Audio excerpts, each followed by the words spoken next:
بسم اللہ الرحمن الرحیم والسلام علی سید المرسلین وعلی آلہ واصحابہ اجمعین۔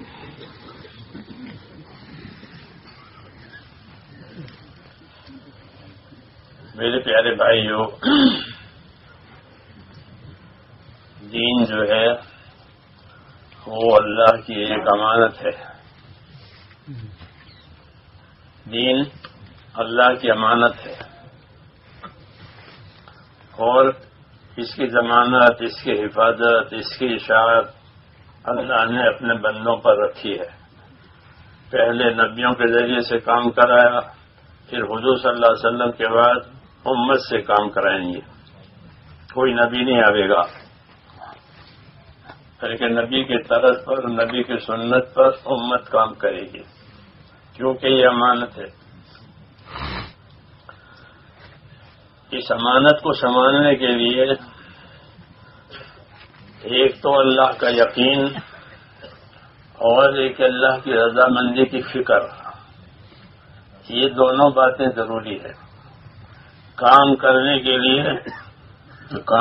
کے لیے اللہ کا یقین ہونا ضروری ہے، کیونکہ کام میں حالات پیش آئیں گے۔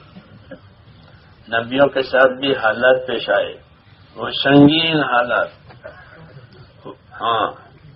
نبیوں کے ساتھ سنگین حالات آئے،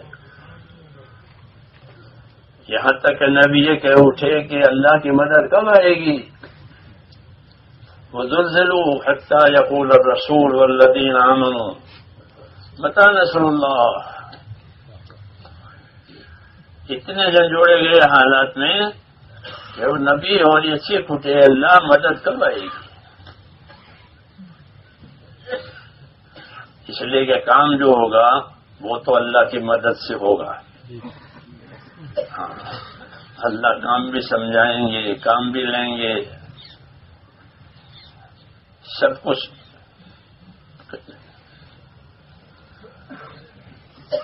اس لیے ایک مایا اللہ کے یقین کی، اللہ پر بھروسے کی، یہ ضروری ہے۔ یقین کے ساتھ اللہ پر بھروسہ کر کے اپنے آپ کو اس کام میں سرانا ہے، پھر اللہ تعالی ہم کو بے یار مددگار نہیں چھوڑے گا۔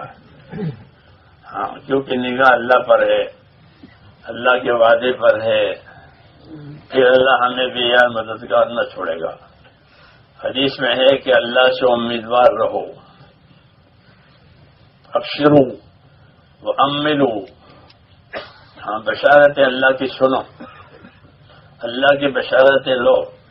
چنانچہ اللہ تعالیٰ بندوں کو بشارتوں سے چلاتے ہیں، زبردستی نہیں کرتے،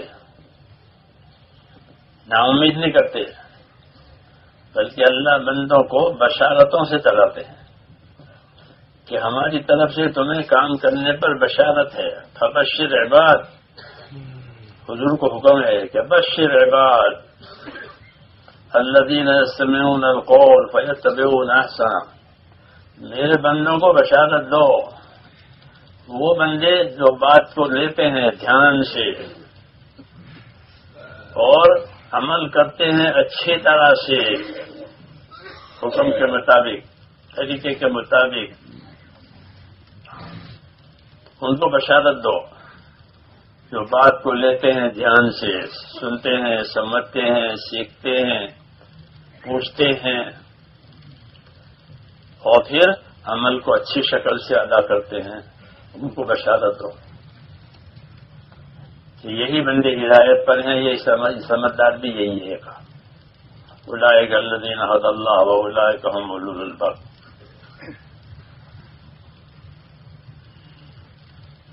تو بشارتوں سے اللہ چلاتے ہیں، چاہے ناگوار حالات بھی آئیں، لیکن آخر میں تو بشارت ہے ہی۔ یہ آخرت میں وہی ہوگا جس کی اللہ نے بشارت دی ہے، انجام بہتر سے بہتر ہوگا اہل حق کا۔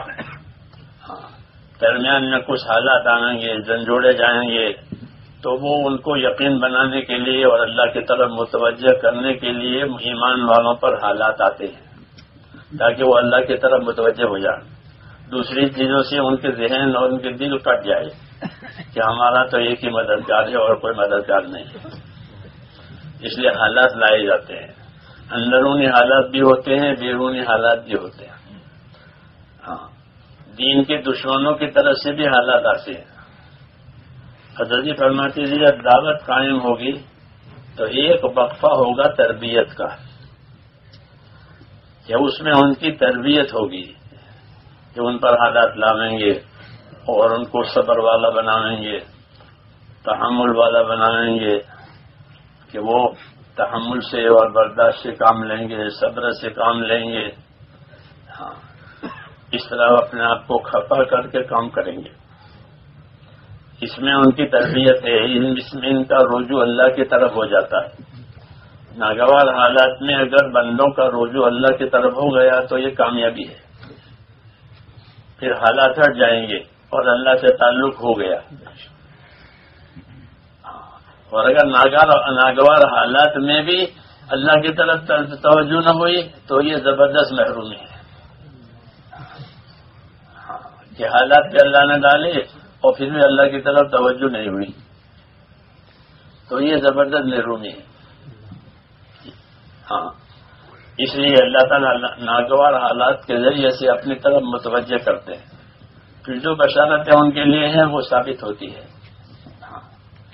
اس لیے نبی بھی حالات میں آ جاتے ہیں. تو حالات کا مقابلہ کس سے کرو گے؟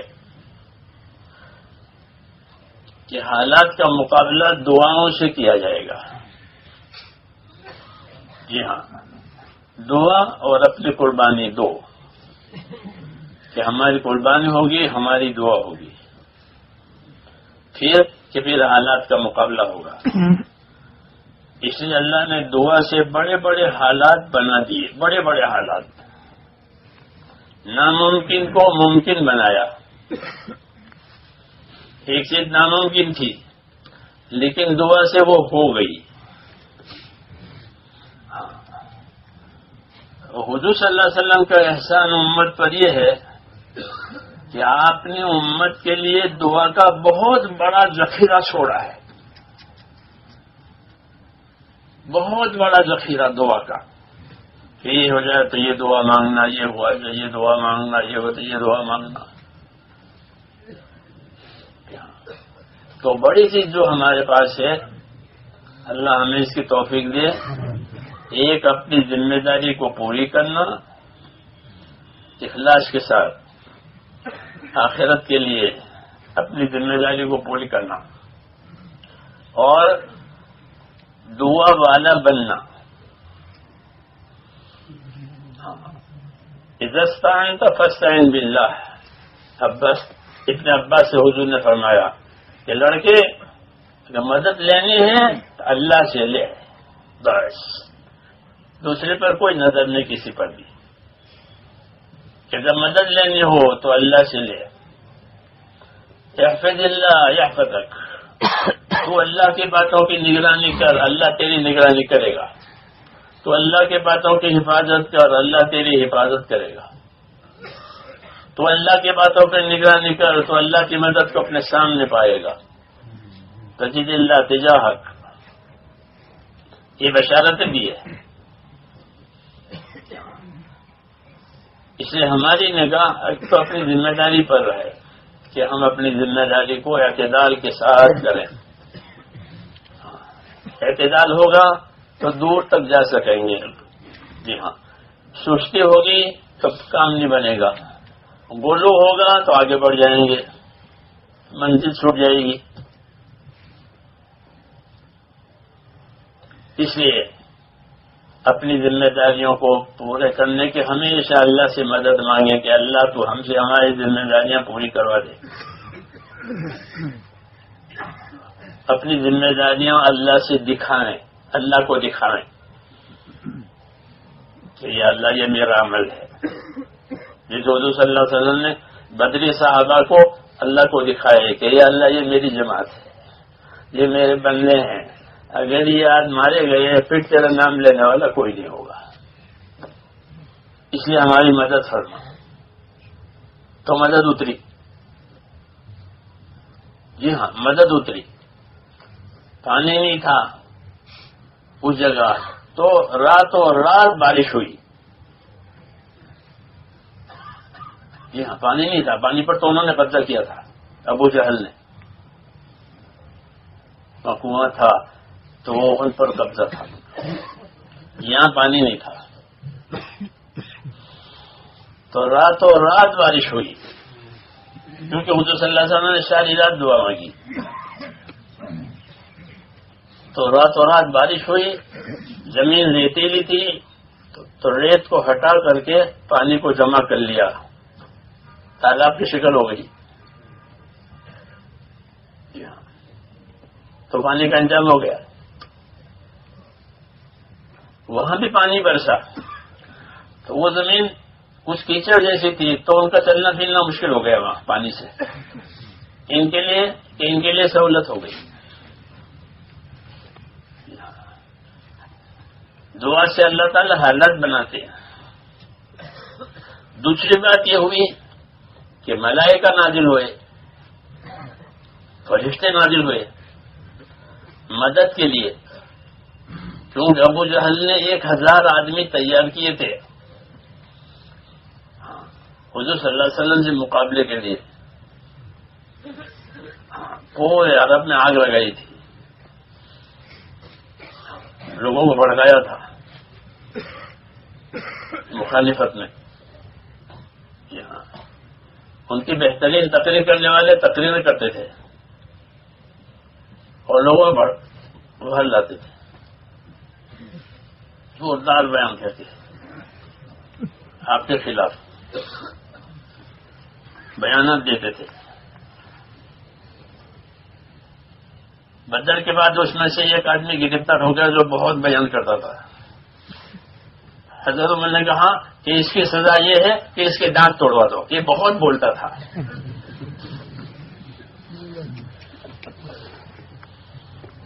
اس نے بہت تقریر کی آپ کے خلاف. یا رسول اللہ اس کے دانت توڑوا دو، یہ جگہ بولے نہیں ہے.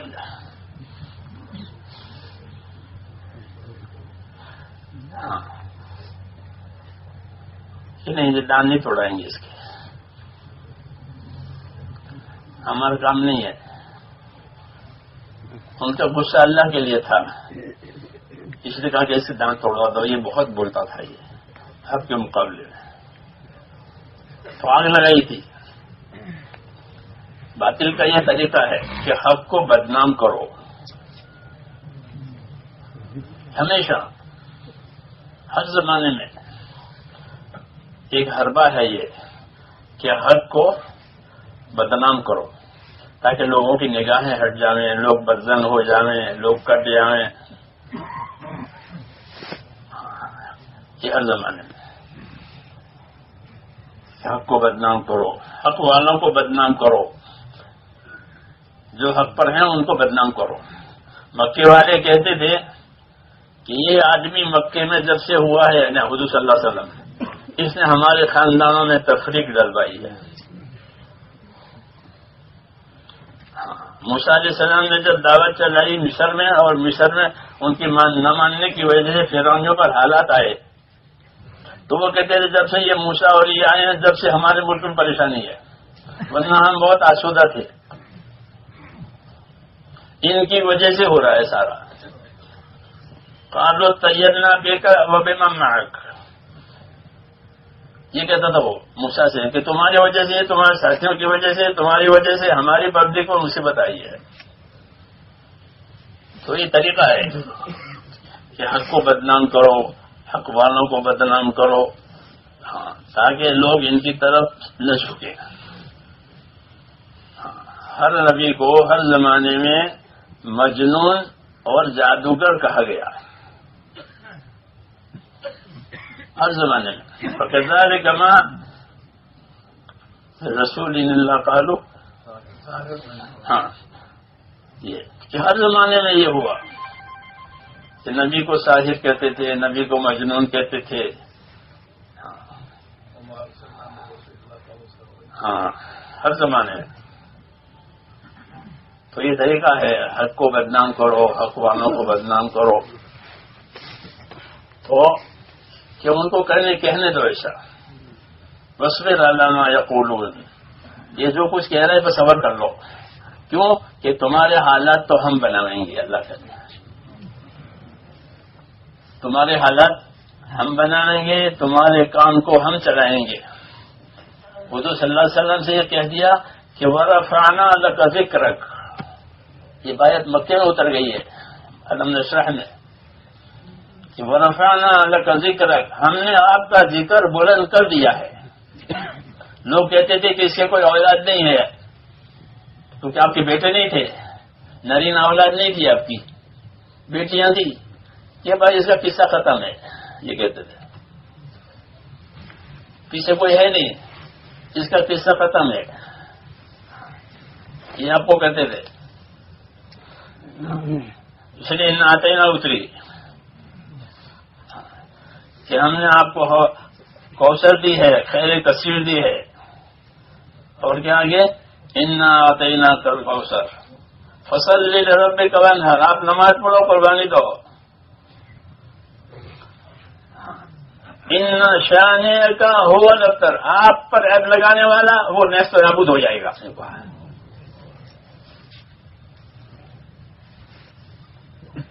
کہ آپ پر عیب لگاتے ہیں کہ کوئی پیچھے ہے نہیں، ہو جائے گا، یہ تو کہ جو آپ پر عیب لگائیں گے کہ وہ نابود ہو جائیں گے، آپ نابود نہیں ہوں گے، آپ پر عیب لگانے والے نابود ہوں گے۔ اور آپ کا ذکر، کہ آپ کا ذکر ہم نے بلند کر دیا ہے، میناروں سے، مسجدوں سے، ہر جگہ سے آپ کا ذکر روزانہ ساری دنیا میں ہر وقت ہوتا رہتا ہے، کیونکہ اذانیں مختلف اوقات میں ہوتی ہے، ہمارے اوقات الگ ہیں، فجر کے، دوسرے ملکوں کے الگ ہیں، تیسرا ساری دنیا میں، تو ہر وقت ساری دنیا میں آپ کا ذکر ہو رہا ہے۔ وَرَفَعْنَا لَكَ ذِكْرَكَ أَشْهَدُ أَنَّ مُحَمَّدًا رَسُولُ اللَّهِ، گواہ مؤذن کہتا ہے میں گواہی دیتا ہوں کہ محمد اللہ کا رسول ہے، سب جگہ آپ کا ذکر بلند کر دیا گیا ہے، کوئی آپ کو کیا بدنام کرے گا؟ یہ اللہ کی طرف سے بشارتیں ہیں، امیدیں ہیں، نبی کے لیے بھی اور نبی کی امت کے لیے بھی۔ حضور صلی اللہ علیہ وسلم نے یہ بات اللہ سے منظور کروائی ہے کہ اس امت کو کوئی طاقت برباد نہیں کرے گی، نہ آسمانی نہ سلطانی، کوئی طاقت اس امت کو بدنام نہیں وہ پامال نہیں کرے گی، ختم نہیں کرے گی، یہ امت رہے گی قیامت تک، یہ منظور کروایا ہے اللہ سے۔ کیوں کہ ان کے سینوں میں ایک امانت ہے، وہ توحید کی امانت ہے، یہ امانت کو لیے ہوئے ہیں۔ کون سی امانت؟ توحید ہمارے دلوں میں ہے، توحید کی امانت دلوں میں ہے ہمارے، آسان نہیں مٹانا نام و نشان ہمارا۔ اقبال نے بات کہی تھی، تو ہماری امانت داری کی وجہ سے اللہ ہماری حفاظت کرے گا، کیوں کہ ہم اس امانت کے حفاظت دار ہیں، ہمارے پاس امانت ہے توحید کی، اس لیے اللہ حفاظت کرے گا، اور کوئی حفاظت نہیں کرے گا ہماری۔ ہاں،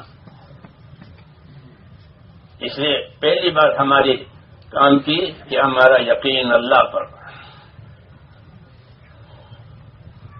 ایک اللہ ہے جو ہمارا کام بناوے گا، ایک اللہ ہے جو ہماری ضرورتیں پوری کرے گا، ایک اللہ ہے جو ہمارے حیات موت کا مالک ہے۔ اس لیے اللہ سے اپنا رشتہ مضبوط کریں، اللہ سے اپنا رشتہ مضبوط کریں، تنہائیوں میں اللہ کی خوشامد کریں، جی ہاں، اپنے استغفار سے، اپنے توبہ سے، اور اپنے اعمال کو اللہ کی رضا حاصل کرنے کا ذریعہ بناؤ، یہ اللہ کا حکم ہے، وسیلہ بناؤ اپنے اعمال کو، کہ اپنے اعمال کے ذریعے سے اللہ تبارک و تعالیٰ جو ہے اپنی تائید اتارے گا، جو عمل قبول ہوگا وہ تائید کا ذریعہ بنے گا، جو عمل قبول ہوگا وہ تائید کا ذریعہ بنے گا۔ نماز قبول ہوئی تو نماز کے ذریعے سے مدد آئے گی، کوئی عمل قبول ہوا کہ مدد ہوگی۔ اس کے ذریعے سے حالات پھر پلٹیں گے. حدیث ہے نا کہ وہ 3 آدمی تھے، وہ ایک پہاڑ کے اندر پھنس گئے. حدیث میں کیسا ہے کہ پہاڑ میں انہوں نے آسرا لیا تھا، پھر وہ اوپر سے چٹان آئی تو پھنس گئے اندر. اب کوئی راستہ نہیں نکلا. انہوں نے کہا کہ سوچو تمہارے پاس کوئی مقبول عمل ہو، اس کی برکت سے دعا مانگو. تو پھر تینوں نے اپنے 3 مقبول عمل کے الگ الگ تھے، اس کے ذریعے دعا مانگی تو سٹا ٹٹ گئی. تو یہ طریقہ ہے کہ ایمان والے اپنے عمل کو اللہ کی مدد کا ذریعہ بناویں. اس لیے عمل قابل قبول بنے، اس کی فکر کرو اور اللہ سے دعا مانگو کہ جو عمل ہم کریں اسے قبول کرے. حضرت علی فرماتے تھے عمل کرنے سے زیادہ اسے قبول کرانے کی فکر کرنی چاہیے. جی ہاں، تو اپنے عمل کو قبول کرانا اللہ سے تنہائیوں میں مانگ مانگ کر کے. جی ہاں، توبہ سے، استغفار سے، دعاؤں سے. بس پھر یہ عمل جو ہے اللہ تعالیٰ کی مدد کا ذریعہ بنے گا. اللہ کے راضی ہونے کا ذریعہ عمل بنا ہے، وہ مدد کا ذریعہ بھی بنے گا. اس لیے ہم کام کریں اور نگاہ کس پر رکھیں؟ ایک اللہ پر. بس وہی بنانے والا ہے، وہی بگاڑنے والا ہے، وہی حیات موت دینے والا ہے. اس کے سوا کوئی نہیں. اسی کی بڑائی آسمانوں میں بھی ہے، اسی کی بڑائی زمین میں بھی ہے. وہی آسمانوں میں معبود ہے، وہ زمینوں میں معبود ہے. ایک ہی بار اللہ ہے جو عبادت کے لائق ہے. اس لیے اپنی ذمہ داری کو پوری کرنا اور اللہ سے اپنا تعلق بڑھانا. جتنا انہماک اور مشغولی عملوں کے اندر ہوگی اتنا تعلق اللہ سے بڑھے گا. اس لیے اپنے آپ کو عملوں میں منہمک کرنا، صحیح کام کرنا، صحیح طریقہ اختیار کرنا، صحیح نیت بنانا، صحیح ترتیب بنانا، یہ سب عمل کے محاسن کہلاتے ہیں. جیسے حلوہ بنانا ہوتا ہے نا، تو اس میں قیمتی چیزیں ڈالتے ہیں. زعفران پڑے گا آخر میں، حلوہ بن رہا ہے تو سب قیمتی اجزاء پڑتے ہیں اس میں. پھر وہ مہنگا ہوتا ہے اور وہ مہینوں تک چلتا ہے، ملکوں میں جاتا ہے، خراب نہیں ہوتا. اس کو ایسا بناتے ہیں، قیمتی چیزیں اس میں پڑتی ہے. ایسے ہمارے عملوں میں کہ یہ سب چیزیں اس کے محاسن کی نیت بھی اچھی، طریقہ بھی اچھا، ترتیب بھی اچھی، اسلوب بھی اچھا، سب چیزیں اچھی. اس کو سیکھنا، پوچھنا اور سیکھ پوچھ کر کو اچھا بنانا اور وہ اللہ کے سامنے پیش کرنا اور آخر میں کمی کا اقرار کر کے معافی بھی مانگنا اللہ سے. پھر اللہ خوش ہو جائیں گے، اسے پسند کر لیں گے. اللہ تو بہت آسانی سے راضی ہو جاتا ہے. ہاں، باوجود اپنی عظمت و بڑائی کے کہ اس کی بڑائی میں کوئی شریک نہیں ہے. ایسے بڑے ہیں کہ اس کے جیسا کوئی نہیں، لے سکم اس لیے صحیح. لیکن راضی بہت جلدی ہو جائیں گے اور راضی ہو کر بہت دیں گے. مولانا یوسف صاحب فرماتے تھے کہ ندامت والوں کو تو عبادت والوں سے بھی زیادہ دیتے ہیں. کہ اپنی ندامت کے ساتھ آیا کہ میں تو گنہگار ہوں، مجھے معاف کر دے.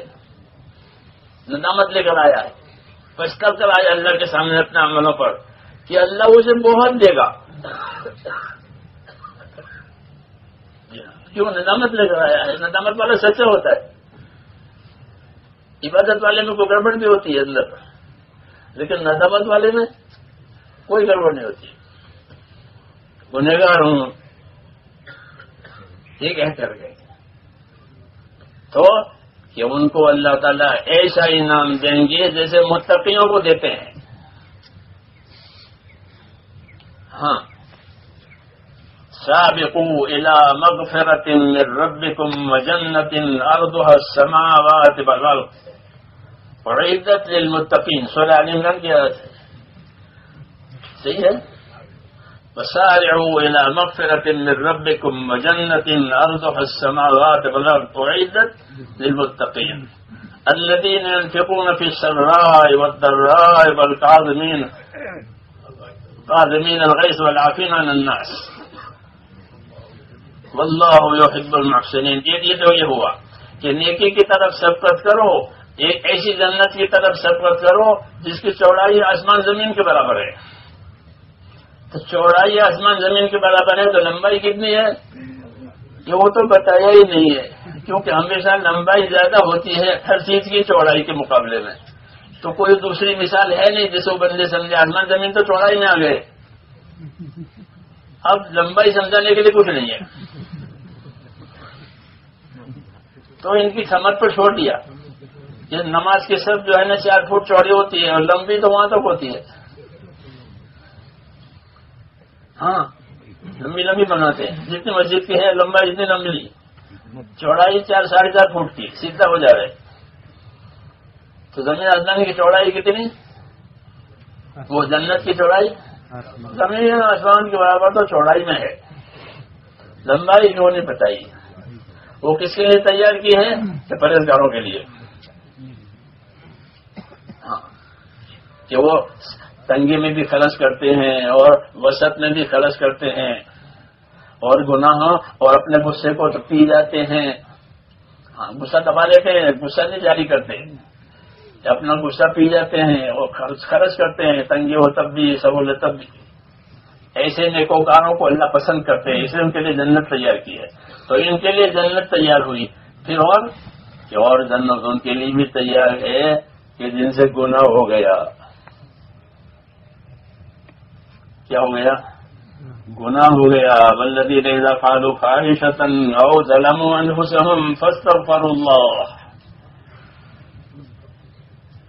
کہ گناہ ہو گیا، بے حیائی ہو گئی، ظلم ہو گیا، پھر وہ استغفار لے کر آئے اللہ کے ساتھ. فاستغفروا لذنوبہم، اپنے گناہوں کی معافی لے کر آئے اور اصرار نہیں کیا اپنے گناہ کا. ولم یصروا علی ما فعلوا وهم یعلمون.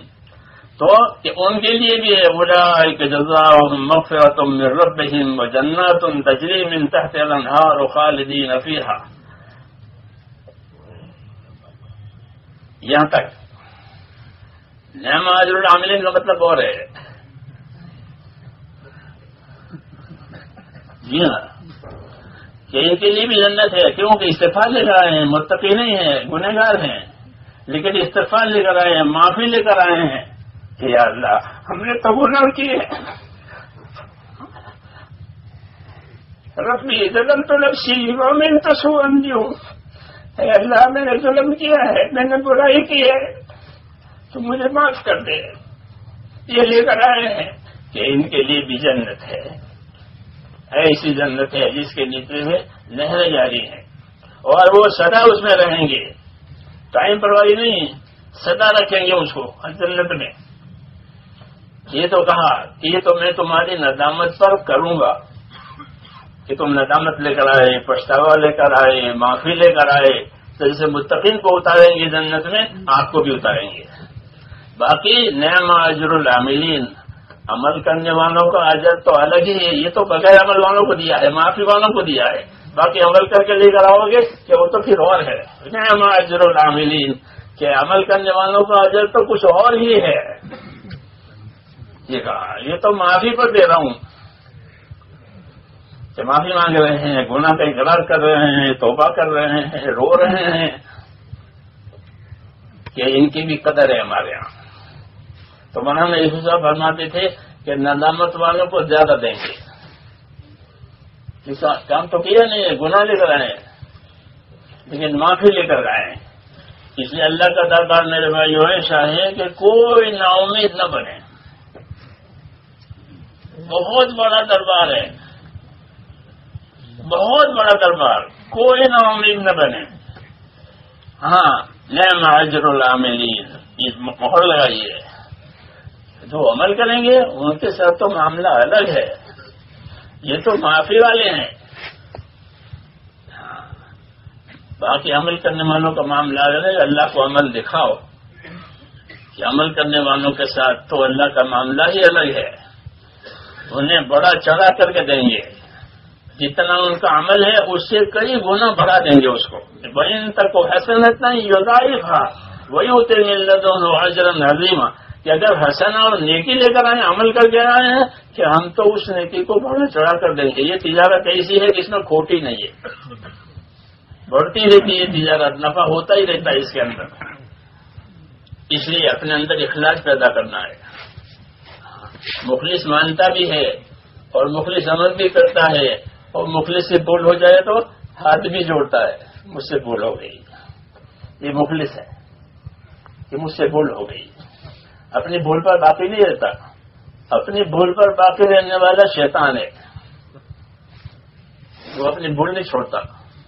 میری کوئی غلطی نہیں. اللہ سے شیطان نے کہا میری کوئی غلطی نہیں ہے. آپ نے حکم ایسا دیا ہے کہ جو زمین جو آپ سے پیدا ہوا اس کو سجدے میں لے جاتے ہیں، اور جو مٹی سے پیدا ہوتا ہے اس کو منبر پر بٹھاتے ہیں. جی ہاں، یہ اللہ کی اس پر اس نے اعتراض کیا ہے کہ جس کو اوپر جانا تھا اس کو نیچے، جس کو نیچے جانا تو اوپر. آگ اوپر جاتی ہے، مٹی نیچے جاتی ہے. یہ اللہ کی خدائی بہت اس کا اعتراض ہے. اس لیے یہ اعتراض معاف نہیں ہوا. یہ اعتراض معاف نہیں ہوا اور ملعون ہو گیا قیامت تک کے لیے. تو اس لیے اللہ کو تو یہ پسند ہے کہ کام بھی کرو اور بھول ہو جائے تو اقرار بھی کر لو کہ میری بھول ہے. ہاں، کہ پھر اللہ تعالیٰ نہیں مردود بنائیں گے، دیں گے، متقیوں کو بھی دیں گے اور استغفار کرنے والوں کو بھی دیں گے. ہاں، عمل کا دائرہ جتنا وسیع ہوگا اتنا اللہ کی عطا کا دائرہ بھی وسیع ہوگا. وَنِعْمَ أَجْرُ الْعَامِلِينَ. یہ اسے بڑھایا ہے اللہ تعالیٰ نے. اللہ ہمیں اس کی سمجھ عطا فرمائے. تو ہم کو اللہ نے بڑی نعمت دے رکھی ہے دین کی اور دین کے کام کی. سب سے بڑی نعمت ہے یہ دین کی. ہماری محنت جو ہے یہ بارش کے پانی کی طرح سے ہے. بارش کے پانی کے بغیر زمین کی کوئی چیز زندہ نہیں رہ سکتی. انسان ہو، جانور ہو، زمین سے اگنے والی نباتات ہو، کوئی بھی چیز ہو، پانی کے بغیر زندہ نہیں رہے گی، ختم ہو جائے گی. نبیوں کی جو عمومی محنت ہے وہ پانی کی طرح سے ہے. اسی سے دین کے تمام کاموں کو پانی ملتا ہے. عمومی جو محنت ہے یہ عمومی محنت ہے. اس میں طاقت ہے حیات لانے کی. جیسے بارش کے پانی میں طاقت ہے حیات لانے کی. وَجَعَلْنَا مِنَ الْمَاءِ كُلَّ شَيْءٍ حَيٍّ. ہم نے پانی سے ہر چیز کو زندہ کر دیا. اللہ تعالیٰ کہتے ہیں ہر چیز پانی پر زندہ، پانی کی وجہ سے زندہ ہے. تو ایسے ہی دین کی جو عمومی محنت ہوگی، اس محنت کا اثر یہ ہے کہ دین کے سارے شعبوں میں دھیرے دھیرے دھیرے پانی پہنچے گا. عقائد صحیح ہو جائیں گے. سب سے پہلے عقائد صحیح ہو جائیں گے کہ ایک اللہ کرنے والا ہے، کوئی دوسرا کرنے والا نہیں ہے. ایک اللہ عبادت کے لائق ہے اور کوئی عبادت کے لائق نہیں ہے. ایک اللہ ہمارے حالات بنائیں گے اور اللہ رسول صلی اللہ علیہ وسلم کے طریقے سے بنائیں گے. آپ کے طریقوں میں کامیابی. یہ عقیدے ہیں کہ تم عقیدے صحیح ہو رہے ہیں کہ ہاں صلی اللہ علیہ وسلم اللہ کے نبی ہیں اور آپ کے طریقوں میں ہی کامیابی ہے. اس سے ہٹ کر کوئی کامیابی نہیں. تو اس محنت سے عقائد صحیح ہوں گے، بنیاد. پھر عبادتیں صحیح ہوگی. اس لیے اپنی عبادتوں کو صحیح کرنا چاہیے. تو عبادتیں صحیح ہوگی لوگوں کی. نمازیں صحیح پڑھیں گے، زکاتیں حساب سے پوری دیں گے، روزے صحیح کریں گے، حج صحیح کریں گے، دوسرے حقوق جو اللہ تعالیٰ کے ہیں وہ صحیح کریں گے. فرض ہے تو فرض، واجب ہے تو واجب، سنت ہے تو سنت. پانی ملتا ہے. اس محنت سے آدمی میں استعداد پیدا ہوتی ہے حق قبول کرنے کی. عبادتیں صحیح ہوگی. حضرت جی فرماتے تھے کہ سب سے پہلی چیز جو وجود میں آئے گی کہ اللہ تعالیٰ عبادت کے ذریعے سے دین کو چلائیں گے. پہلے کلمہ نماز یہ سب سے آسان ہے کہ دین زندگیوں میں عبادت کے راستے سے آئے گا، معاملات کے راستے سے نکل جائے گا. تو عبادت آسان ہے، تو اس کام سے لوگوں میں عبادت زندہ ہوگی، لوگ نمازی بنیں گے. سننا سے نمازی بڑھ گئے. اگر 100% مسلمان نماز پڑھا رہے تو حضرت فرماتے تھے باطل کا زور کمزور ہو جائے گا. باطل کا زور کمزور پڑ جائے گا. 100% نماز پڑھا گئے کہ باطل کا زور خود بخود کمزور پڑے گا. کیونکہ نماز کی وجہ سے اللہ کی مدد ان کے ساتھ ہوگی تو باطل کا زور کمزور پڑے گا. انی معکم لئن اقمتم الصلاۃ وآتیتم الزکاۃ وآمنتم برسلی، کہ میں تمہارے ساتھ ہو جاؤں گا اگر تم نماز قائم کرو گے، زکاتیں دو گے اور رسول کی تابعداری کرو گے تو ہم تمہارے ساتھ ہو جائیں گے. اللہ کہتے ہیں تو باطل کا زور کمزور پڑے گا کیونکہ اللہ کی تائید آ گئی نمازوں کی وجہ سے. جی ہاں، یہ معیار ہے اللہ تبارک و تعالیٰ کا، یہ نمازوں کے ذریعے سے اعانت آئے گی. تو اس محنت سے نمازیں اور عبادتیں زندہ ہوگی. اس طرح دین کے شعبوں میں دنیا کے شعبوں میں دین جائے گا. تاجر تجارت ٹھیک کرے گا، زمیندار زمینداری ٹھیک کرے گا، مزدور مزدوری ٹھیک کرے گا. ہاں، کیونکہ ایماندار ہو گیا، وہ ایماندار ہو گیا، اس کو بے ایمانی چھپتی ہے. جب آدمی ایماندار بنے گا تو اس کو بے ایمانی اندر چھپتی ہے، گناہ چھپتا ہے. یہ اثر ہے اس کا کہ آدمی اپنی چبھن کو گناہ سمجھتا ہے اور گناہ کو چبھن محسوس ہوتی ہے، گناہ کی چبھن محسوس ہوتی ہے. الاسم ما حاک فی صدرک کا گناہ کیسے کہتے ہیں؟ فرمایا گناہ اس کو کہتے ہیں جو تیرے دل میں چبھن پیدا کرے. جیسے 5 سے کہی ہو نے تو چھپتی رہتی ہے وہ. اس طرح جب ایمان تازہ ہونے لگتا ہے تو گناہ چھپتے رہتے ہیں اندر، پھر وہ اس کو توبہ پر لے جاتے ہیں کیونکہ چبھن ہو رہی ہے. جی ہاں، تو اس محنت سے ایمان میں تازگی آتی ہے تو اندروں میں گناہ چھپتے ہیں. پھر وہ پوچھتے ہیں میرے ساتھ ہو گیا، میں نے یہ کیا، میں کیا کروں؟ مجھے بتاؤ میں کیا کروں، کیوں مجھ سے یہ کام ہو گیا. میرے پاس وہاں نظام الدین میں اسکول کے کالج کے لڑکے جو کام میں لگے ہیں وہ آتے ہیں اور اپنے گھر کی کمی بتا کے ہمارے گھر میں یہ ہو رہا ہے، اس کا کیا کروں کہ ہمارے گھر میں چکی چل رہی ہے اور بجلی حکومت کی ناجائز طریقے سے لیتے ہیں، کہتے ہیں لوگ ڈال کر کے کہ میرے ابا ایسا کرتے ہیں. ہاں، اس کو چبھ رہا ہے وہ کہ میرے ابا جو ہے بجلی لیتے ہیں تو ناجائز طریقے سے لیتے ہیں. اس کو چبھ رہا ہے اور بہت سی چیزیں لاتے تھے. کیوں کہ اس کو اس کام کی وجہ سے اس کے ایمان میں تازگی آئی ہے تو اب چیز چبھ رہی ہے. اور جب کوئی بدن کا حصہ سن ہو جاتا ہے تو اس میں چبھنے والی چیز کوئی اثر نہیں کرتی. یہ سن ہو گیا ہے لیکن سن نہیں ہوا ہے، گرمی ہے تو پھر وہ چبھے گی. اس لیے اس کو پانی ملتا ہے ایمان کو اس محنت سے. عمومی محنت ہے یہ عمومی محنت کہلاتی ہے کہ خود محنت لے کر کے جاؤ اور لوگوں کو محنت کے لیے لاؤ. یہ عمومیت کا معیار، خود جاؤ اور ان کو لاؤ. ہاں جی ہاں، دائی بن کر کے جاؤ اور مہمان بن کر لوگوں کو لاؤ کہ میرا مہمان ہے.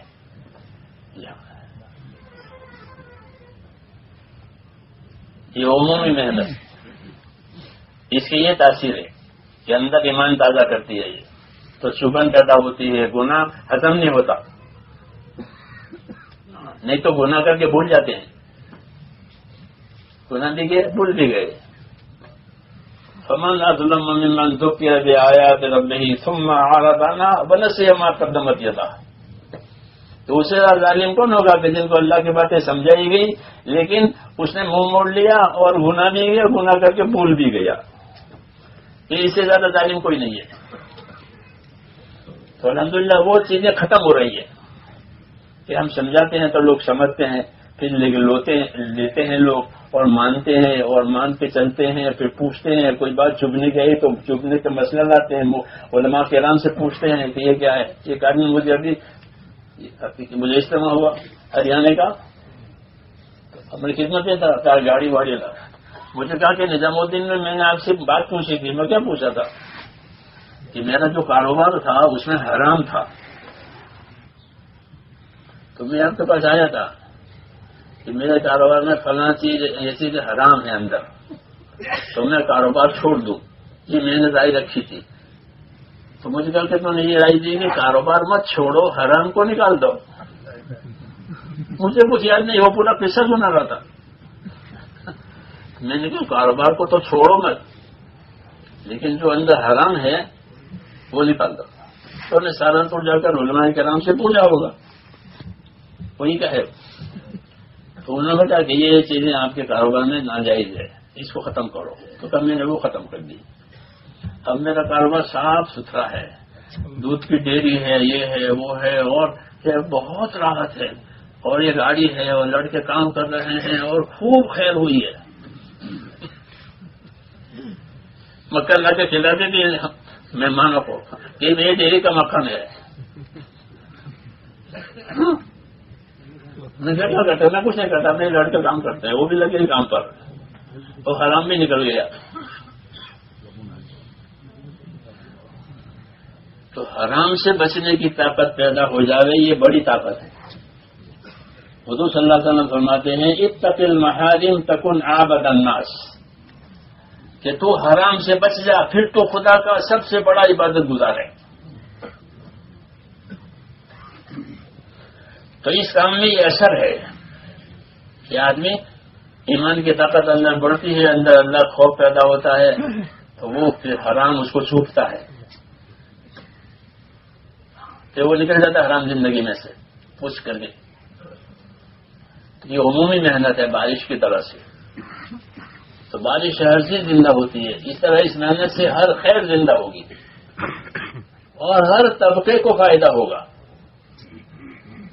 جی ہاں، ہر طبقے کو، اس میں کسی کا کوئی نقصان نہیں ہے اس محنت میں۔ اس ساری دنیا نے اس کا مطالعہ کیا ہے، اس کا ریسرچ کیا ہے، اس پر پی ایچ ڈی کی ہے، تبلیغ پر پی ایچ ڈی کرتے لوگ۔ میں نے پڑھا ان کے مقالے لمبے لمبے جو انہوں نے لکھے ہیں تبلیغ پر۔ ہمارے حضرت رحمۃ اللہ علیہ کے بعد آتے تھے کہ میں نے پی ایچ ڈی کی ہے اور یہ مقالہ میں نے لکھا ہے پی ایچ ڈی کی ڈگری کے لیے، تو میں نے وہ پڑھا ہوا۔ مولانا جی صاحب کون تھے، کہاں سے پیدا ہوئے، ان کے کون ہے، پورا پتہ نہیں کہاں سے لایا ہے۔ ہاں بھائی تبلیغ کہاں سے آئی، اور یہ کچھ پورا کہ میں نے اس پر پی ایچ ڈی کیا۔ عورتوں کے کام پر ایک عورت نے پی ایچ ڈی کیا، مستورات کے کام پر۔ ہاں مجھے جدہ میں بتایا تھا۔ تو لوگ پی ایچ ڈی کرتے ہیں آپ کے کام پر، تو آپ کرنے دو ان کو، کیوں کہ ان پر روشن ہو جائے گا، ان پر روشن ہو جائے گا۔ جی ہاں، ہمارے ایک ڈاکٹر صاحب تھے، تو وہ کہتے ہیں ایک تھا وہ یہی ریسرچ کرنے والا، وہ پوچھتا رہتا تھا، تو ڈاکٹر صاحب نے کہا کہ میرے ساتھ 3 دن لگا دے، ریسرچ کے بعد تیری ٹھیک ہے، باقی تو میرے ساتھ 3 دن لگا دے، پھر تم اپنا ریسرچ کرتے رہنا۔ تو وہ کہہ رہا تھا کہ مولوی الیاس بہت گہرے آدمی ہے۔ مولوی الیاس گہرے نہیں ہے، کام گہرا ہے۔ مولوی الیاس تو ایک انسان ہے، لیکن کام کہہ رہا ہے، وہ نیچے تک پہنچا ہے، وہ اس لیے کہہ رہا ہے۔ وہ ہماری طرح خالی 5 کام کر کے نہیں بیٹھا ہے، اس نے اس کو سمجھا ہے۔ ہم بھی چاہیں کہ ہمارے ساتھی اس کام کو سمجھیں، قرآن سے، حدیث سے، حضور صلی اللہ علیہ وسلم کی سیرت۔ ہمیں ریسرچ کرنے کی ضرورت نہیں ہے، کیونکہ جس کو یقین نہ ہو وہ ریسرچ کرے۔ ریسرچ تو تجربے کے لیے کیا جاتا ہے، دواؤں کا، لوگوں کا۔ ہم کو کوئی شک نہیں ہے اللہ رسول کی بات پر، ہماری بات تو 100% حق ہے۔ جی ہاں، ہم کو تو سمجھنے کی ضرورت ہے کہ ہم اس کو سمجھیں کہ یہ کتنا گہرا کام ہے، وہ کتنا، اور اس کے کیا کیا اثرات پڑتے ہیں کہ آدمی کو حرام میں سے نکال لیتا ہے۔ یہ بڑی طاقت ہے. ایک آدمی کو حرام میں سے نکال دیا. لوگوں نے کتنے سالوں کی نماز قضا پڑھی تبلیغ میں نکل کر کے. ایک آدمی نے 22 برس کی نماز قضا پڑھی. کتنی طاقت آئی اس کے ایمان میں کہ میری 22 سال کی نماز قضا ہو گئی تھی تو میں نے پڑھی. وہ پھر توبہ کی, پھر مر گئے. وہ میں اس کو جانتا ہوں. ایک آدمی نے 18 برس کی زکات دی 4 مہینے لگا کے. بلڈر تھا وہ, تو 4 مہینے لگائی, پھر 18 برس کی زکات دی. کیوں کہ 18 سال سے مالدار ہوں اور زکات نہیں دی ہے. جی ہاں, لوگ واپس آ رہے ہیں اللہ کی طرف. اتنا اثر ہے تو اس کی گہرائی کو کون جانے گا. لیکن جو عمل کریں گے تو ان کا تو فائدہ ہی فائدہ ہے. نعم اجر العاملین. جی ہاں, کہ عمل کرنے والوں کا تو معاملہ ہی دوسرا ہے. یہ تو بشارتیں ہیں. تو اس لیے میرے بھائیوں یہ کام ہے عمومی. جتنا عموم کے ساتھ کام ہوگا اصولوں کے ساتھ اتنا ہی اپنا اثر بتائے گا. بارش کے پانی کی طرح سے. بارش کا پانی زندہ ہوتا ہے اور زندہ کرتا ہے, اس میں حیات ہے. سمندر کے پانی میں حیات نہیں ہے, بارش کے پانی میں حیات ہے. اس لیے حضور صلی اللہ علیہ وسلم نے اپنی بعثت کو بارش کے پانی سے تشبیہ دی ہے. مثل ما بعثنی اللہ من العلم والہدى کمثل غیث. جو علم و ہدایت دے کر پروردگار نے مجھے بھیجا ہے اس کی مثال ایسی ہے جیسے بارش کا پانی. تو بارش کے پانی میں حیات کا سبب, حیات کا ذریعہ ہے. وہ ہر چیز کو زندہ کرے گی. اس طرح حضور صلی اللہ علیہ وسلم کی دعوت سے, آپ کی بعثت سے کہ ہر خیر زندہ ہوگی اور ہر شر ختم ہوگا.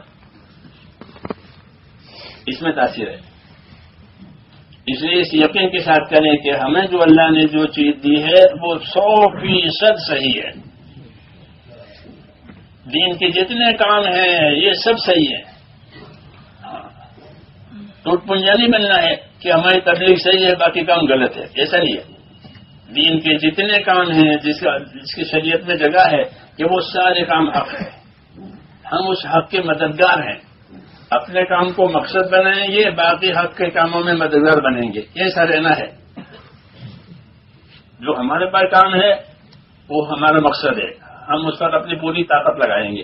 جو دین کے دوسرے کام دنیا میں ہو رہے ہیں اس کے بارے میں کیا کہ ہم اس کے مددگار ہیں. جیسے تمام نبی ہیں ہم ان پر ایمان لا رہے ہیں. اپنے نبی کا اتباع کریں گے, ان کا اتباع نہیں کریں گے, لیکن اتباع نبی کریں گے. لیکن وہ جتنے نبی آئے تھے سب برحق ہیں, سب سچے ہیں. جب میں افریقہ گیا, ساؤتھ افریقہ, ایک مرتبہ مجھے عبدالرحمان بھی تھے, تو میں نے افریقہ والوں سے کہا, میں نے کہا تمہارا ملک جو ہے وہ ایک شاندار پھلدار درخت والا باغ ہو ایسا ہے کہ تم لوگ مالدار بھی ہو, خوشحال بھی ہو, اخلاق والے بھی ہو اور دین والے بھی ہو. اس لیے یہاں لوگ آئیں گے تمہارے پاس. سنا سے لوگ جاتے ہیں, تبلیغ والے بھی جاتے ہیں, جمعیت والے بھی جاتے ہیں, انجمن والے بھی جاتے ہیں, سب ہر قسم کے لوگ وہاں جاتے ہیں. کیونکہ وہ لوگ مدد کرتے ہیں, مالی مدد دیتے ہیں. ہر قسم کے لوگ یہاں آئیں گے. تو تمہیں کیا کرنا چاہیے؟ تمہیں ایسا کرنا چاہیے جیسا ہم تمام نبیوں کے ساتھ کرتے ہیں کہ تمام نبیوں کے برحق ہونے کا اقرار کرتے ہیں کہ سب نبی برحق ہیں, ہم ان کا ہمارا ایمان ہے, اور اتباع صرف اپنے نبی کا کریں گے. تم اپنے دعوت کے کام کو اپنا مقصد بنا کر کرو, باقی جن کے جتنے کام والے کو ہمارے پاس ہمیں سب کا تعاون کرو, اپنی طاقت کے مطابق سب کی مدد کرو, کیونکہ یہ سب کام حق ہے. مدرسے والے میں وہ بھی حق ہے, خانقاہ والے میں وہ بھی حق ہے, جمعیت والے میں وہ بھی حق ہے, سب حق ہیں. تو ہم ان کے ساتھ ہاتھا پائی نہیں کریں گے یا ان پر انکار نہیں کریں گے, ان کو غلط نہیں ٹھہرائیں گے کہ نہیں اس کی بھی ضرورت ہے. اگر وہ لوگ نہ کر دیں تو یہ کام ہمیں کرنا پڑتا, ہاں کرنا پڑے گا. لیکن اللہ کا شکر ہے کہ مدرسے والے مدرسہ چلا رہے ہیں. اگر وہ نہ کرتے تو پھر ہمیں کرنا پڑتا. یا تو کوئی مدرسہ ہی نہیں ہے, بچے جاہل ہیں, تو پھر ہمیں کرنا پڑتا. تو ایسا نہیں کہ وہ کر رہے ہیں تو ہم ان کے مددگار بنے. تو اس طرح حق کے کاموں میں مددگار بننا, اپنے کام کو مقصد بنا کے کرنا, تو اس سے اعتدال رہے گا کہ سارے کاموں کو مدد بھی ملے گی, اپنے کام کی حفاظت بھی ہوگی. یہ طریقہ ہے اس دعوت میں. ہاں، متعصب نہیں بننا ہے کہ بس یہی کام ہے باقی کچھ نہیں ہے، ایسا نہیں. کہ نہیں، یہ بھی کام ہے اور وہ بھی کام ہے، اور سب پر اللہ کا وعدہ ہے. ان کو بھی اللہ کا وعدہ ہے، ان کو بھی اللہ کا وعدہ ہے. اس لیے نظر ہماری وسیع ہو اور ہم مددگار بنیں اور دعائیں مانگیں. دوسرے کاموں کے لیے جو ہم نہیں کر سکتے ہیں ان کے لیے دعائیں مانگیں. جب ان کے لیے دعا مانگیں گے، ان کا بھلا چاہیں گے، تو جو اجر اللہ ان کو دیتا ہے ہمیں بھی دے گا. مہاجرین نے حضور صلی اللہ علیہ وسلم سے یہ کہا کہ انصار اپنی قربانیوں میں اتنے آگے بڑھ گئے ہیں کہ اب ہمارے لیے کچھ رہا ہی نہیں ہے. مال بھی یہ زیادہ خرچ کرتے ہیں اور میدانوں میں شہید بھی یہ زیادہ ہو رہے ہیں. ہم اتنا نہیں کر سکتے. ہم آئے تو زمینیں دی، مال دیا، سب کچھ دیا، تو یہ تو ہم سے آگے نکل گئے، تو ہمارا کیا ہوگا؟ تو حضور نے فرمایا کہ اللہ جو ان کو دے گا وہ تمہیں بھی مل سکتا ہے، لیکن 2 شرطوں کے ساتھ. ایک شرط یہ ہے کہ تم ان کی قدردانی کرو. بعد مرتبہ قدردانی کرنے کے بجائے حسد ہوتا ہے. یہ کہاں گیا؟ یعنی حسد نہیں، بلکہ ان کی قدر کریں، ان کا شکر کریں. جو کام ہم نہیں کر سکتے تھے یہ کر اللہ انہیں جزائے خیر دے. ہاں جی ہاں، ان کی قدردانی کرو. یہ لے کے چل رہے ہیں، کرا رہے ہیں، چلا رہے ہیں. ایک تو یہ کہ ان سے جلے، اندر جلن ہو، یہ تو حرام ہے. اندر حسد آوے کہ یہ تو حرام ہے. اور یہ کہ ان کی قدر کرے کہ جو میں نہیں کر سکتا ہوں یہ کر لیتے ہیں. تو کہا تم ان کی قدر کرو، ان کی تعریف کرو. حدیث میں تعریف کا لفظ ہے. اور پھر ان کے واسطے دعا بھی مانگو. تو جو اللہ تعالیٰ ان کو دے گا، ان کی قربانیوں پر تمہیں بھی دے گا. یہ ساری امت کو یہ سبق ملا کہ جو ہم سے زیادہ کام کرتے ہیں ان کی قدر کریں، ان کے لیے دعا مانگیں. تو پھر جو اللہ ان کو دے گا وہ ہمیں بھی دے گا. تو دنیا میں جتنے دیکھیں کہ کام خیر لوگ کر رہے ہیں، ہم ان کے لیے دعا مانگیں اور اپنی طاقت کے مطابق ان کا تعاون بھی کریں، ان کی قدر کریں. تو پھر ہم ساری خیر کو جمع کرنے والے بن جائیں گے. یہ حضور صلی اللہ علیہ وسلم نے طریقہ بتایا ہے اور ایسا ہی رہنا ہے. اپنے ساتھیوں کی بھی قدر کرنی ہے. کیا کرنی ہے؟ ہاں، کیونکہ کنگھی کے سارے دندانے وہ بال سنوارتے ہیں، گتھیاں سلجھاتے ہیں. ایک دندانہ کام نہیں کر سکتا، 2 دندانے کام نہیں کر سکتے، وہ تو چبھیں گے. ہاں، کوئی ایک بڑا بننا چاہے وہ ضرور چوبے گا. کیوں کہ کام تو کنگھی کے سارے دندان ہیں. تو مسلمان ایسے ہیں آپس میں جیسے کنگھی کے دندان ہیں. حدیثوں میں کاسنان المشت کہ مسلمان آپس میں ایک دوسرے کی ذمہ داریوں میں ایسے ہوتے ہیں جیسے کنگھی کے دندان ہیں. وہ سب ملے جلے رہتے ہیں اپنی اپنی جگہ پر، اور اسی سے بالوں کی گتھیاں سلجھ جاتی ہے. ایسے یہ مل جل کے اپنا کام کریں گے تو ساری گتھیاں سلجھ جائے گی. کوئی ایک کہ میں کروں اکیلا تو وہ کام نہیں کرے گا، بلکہ وہ تو چبھے گا. ایک دندانہ ہے کنگھی کا تو وہ چبھتا ہے، وہ پھر پھینک دیا جاتا ہے. تو دندانے اصل ہیں، پشتا اصل نہیں ہے، دندانے اصل ہے. ہاں، وہ ملے جلے ہوں. تو ایسے کہا کہ اس کام کو کہ مل جل کر کے کرو، مشورے سے کرو، رائے لو. صلاحیتوں کو دیکھو، صلاحیتوں کی قدر کرو. درجہ دیکھو، درجے کی قدر کرو. بڑے کو بڑا سمجھو، چھوٹے کو چھوٹا سمجھو. انزل الناس منازلہم، ہر ایک کو اپنے درجے پر رکھو. حدیثوں میں پھر کوئی گڑبڑ نہیں ہوگی اور اللہ کی تائید ہوگی، کیونکہ یہ جماعت بن گئی ہے. اور اللہ کی مدد ہمیشہ جماعت کے ساتھ ہے، اکیلے کے ساتھ نہیں ہے. جماعت بنی، امت کو جماعت بنایا ہے اللہ نے. اس لیے ایک دوسرے کی قدر کرنی ہے، درگزر بھی کرنا ہے، عیبوں کو چھپانا ہے، کمزوریوں سے درگزر کرنا ہے. ہاں، کوئی بات ہو تو مذاکرے کے طور پر یا موقع دیکھ کر بتا دینی ہے تاکہ اس کی اصلاح ہو جائے. چاہے چھوٹے سے ہوئی ہو چاہے بڑے سے ہوئی ہو، کیونکہ تو اصلاح کرنے کا کام ہے، تو اصلاح کا طریقہ بھی سیکھیں کہ مناسب طریقے سے، تاکہ یہ نہیں کہ اصلاح کرنے کے لیے گئے تھے اور وہ ٹوٹ گیا کٹ گیا، کہ ایسا نہیں ہے، بلکہ دعا مانگے اور ایک دوسرے کے لیے دعا مانگے۔ حدیثوں میں ہے کہ صحابہ ایک دوسرے کے لیے دعا مانگتے تھے، حضرت صحابہ میں لکھا ہوا ہے کہ صحابہ ایک دوسرے کے لیے دعا مانگتے تھے، خود صلی اللہ علیہ وسلم میں دعا مانگتے تھے، تو ہم ایک دوسرے کے لیے دعا مانگے، دعا سے ان کو مدد دیں کہ دعائیں مانگو ایک دوسرے کے لیے۔ پیٹھ کے پیچھے مسلمان کے لیے دعا کی جاتی ہے، وہ دعا قبول ہو جاتی ہے، اس کو خبر نہیں ہے کہ میرے لیے دعا کر رہے ہیں، لیکن یہ دعا کر رہے ہیں اس کے لیے، تو یہ وہ دعا قبول ہو جاتی ہے۔ اور جو دعا اس کے لیے مانگی ہے وہ اللہ تعالیٰ اس کو بھی دے گا کہ تو اپنے بھائی کے لیے دعا مانگ رہا ہے، تیرے لیے بھی وہی ہے جو تو اپنے بھائی کے لیے مانگ رہا ہے، لکم مثلہ، یہ بشارت ہے۔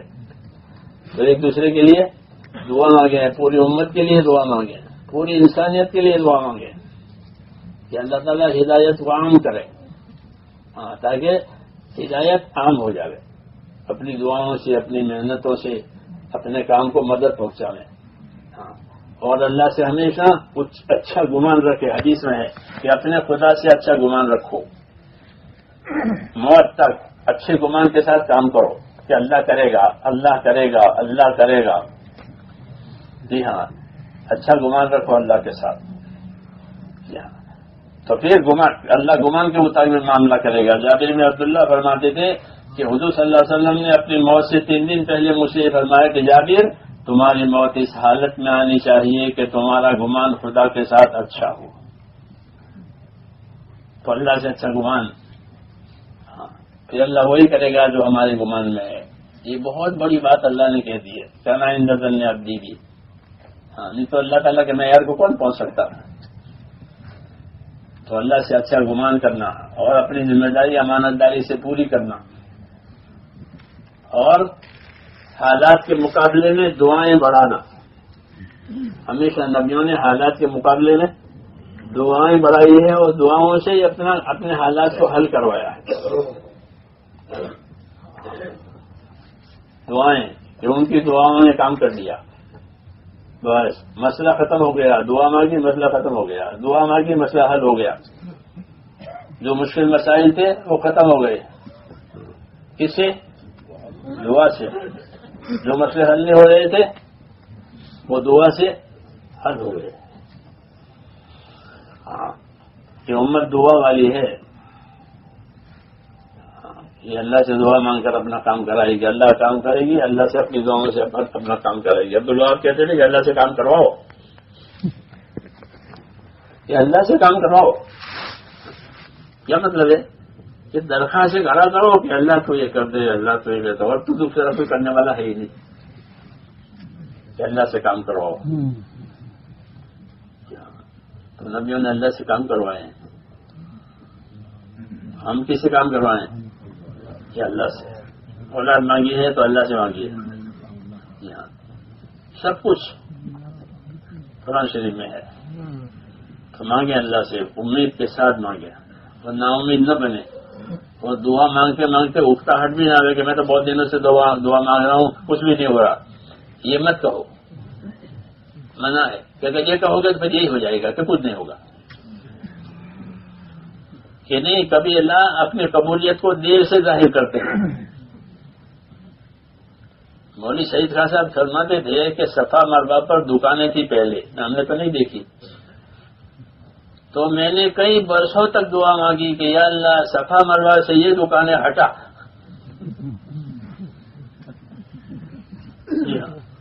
تو پھر وہ ہٹ گئی، لیکن مانگی برسوں تک، کیوں؟ یہ تو عبادت کی جگہ ہے صفا مروا، یہ کاروبار کی جگہ بنی ہوئی تھی، کچھ کہہ بھی نہیں سکتے، حکومت کا معاملہ ہے، لوگوں کا معاملہ ہے، تو پھر کسے کہنا ہے؟ اللہ جو ہے دعا مانگے۔ ہاں، ہمارے بڑا نے ایسا کیا کہ اللہ کسی کو وہ جب ہٹ گئی، جب کہا کہ میں بہت سالوں تک دعا مانگی کہ اللہ یہ دعا جاتی ہے، یہ دکانیں یہاں سے ہٹے، مجھے بھی گیا تھا شادی سنا رہا تھا، تو دعاؤں سے ہمارے بڑوں نے کام کروایا ہے، کسی سے کچھ نہیں کہا، مانگتے رہے مانگتے رہے مانگتے رہے یہاں تک کہ اللہ نے، کیونکہ خدا تو اپنی طاقت سے کرے گا،